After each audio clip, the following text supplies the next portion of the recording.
to Super Book Boy, and I'm here to introduce you to a new book. It's called Star Wars: The Smuggler's Run. You may be wondering where I got these cool sunglasses.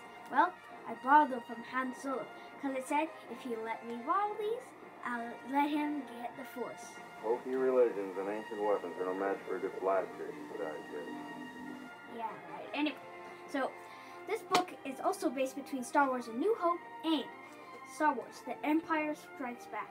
Within this book, there are hidden clues about the new movie, Star Wars: The Force Awakens. The main characters of this book are Han Solo and Chewbacca. It starts out with Han at a cantina. He tells some bad guys a true story about the Millennium Falcon because they want to steal it from Han. In this story, Han and Chewbacca meet an evil Imperial officer named Beck. Beck, surprisingly, actually, is a girl, and then she tries to capture them. Do you think Beck will capture Han and Chewbacca? Do you think the bad guys will steal the Millennium Falcon? Read the book, and you'll find out. Give the book 4.5 stars because of a slow beginning. But if you read on, it gets even better.